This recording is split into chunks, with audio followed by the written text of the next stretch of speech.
¿Cuál cree usted que debió ser la respuesta del gobierno ante las primeras manifestaciones? Yo creo que el presidente debía llamar al diálogo de paz tras la primera manifestación, que fue la de los transportistas, así para que el país no llegue a verse tan afectado en esos días. ¿Estuvo usted de acuerdo con que los indígenas continúen con sus manifestaciones después de que los transportistas ya depusieron su paro? Al principio sí estaba de acuerdo porque no podía quedarse en solamente un día de paro y tenían que seguir hasta lograr lo que ellos mismos querían, que era que se elimine ese decreto, pero después de tantos días que duró el paro y veían que las cosas no funcionaban, solamente como que perdían días de clases, trabajo, no podían abrir locales, no podían salir a comprar comida y ese tipo de cosas, me pareció ya grave porque el presidente no les hacía caso, entonces no era como que estaban logrando algo, simplemente estaban perdiendo el tiempo. En su opinión, ¿las medidas tomadas justifican la violencia que se vivió durante las manifestaciones? En mi opinión no, porque ninguna persona tenía que hacer daño a otra y mucho menos tomando la palabra de las manifestaciones como para matar a gente y hacer daño a bienes públicos de la misma ciudad. Eso me pareció mucha falta de respeto porque no debían hacer ese tipo de cosas porque la manifestación era en paz. Y si hubiera sido todo en paz, tampoco les hubieran visto a los indígenas como algo malo, porque pensaban que los indígenas eran los que hacían el daño, pero eran otras personas externas. Y ahora ven a los indígenas como si ellos fueran los que hicieron el daño a las ciudades y a las mismas personas. ¿Cómo se vio afectado usted durante las manifestaciones?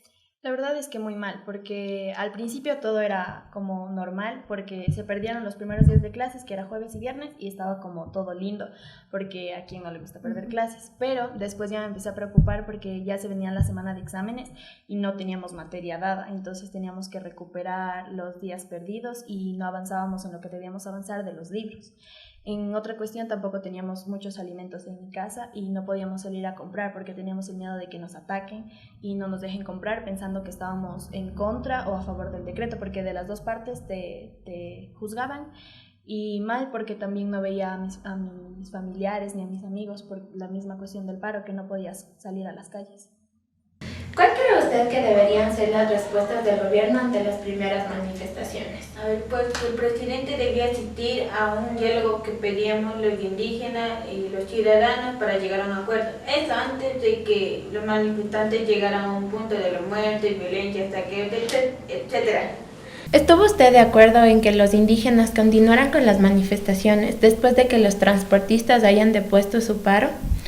Pues sí, ya que ellos buscaban defender nuestros derechos y no solo luchaban las de ellos, sino de todos los ecuatorianos que somos. En tu opinión, ¿crees que las medidas tomadas justifican todos los hechos de violencia que se vivieron en las manifestaciones? Yo pienso que si no hubieran llegado a ese punto, el presidente ni siquiera hubiera llegado a la mesa del diálogo que pedían y todavía las violencias hubieran continuado. Pero los policías y militares no tenían honor, sino cumplían con su deber, defendían su puesto. ¿Cómo se vio afectado usted durante las manifestaciones? Pues me asusté mucho el ver cómo habían muertos, heridos, tanto como policías y nuestros hermanos indígenas. Aparte de ver que las casas y familias ya no había los alimentos, ya no había ni el gas. Y me dolió mucho el ver la situación de nuestro país, cómo se iba cayendo.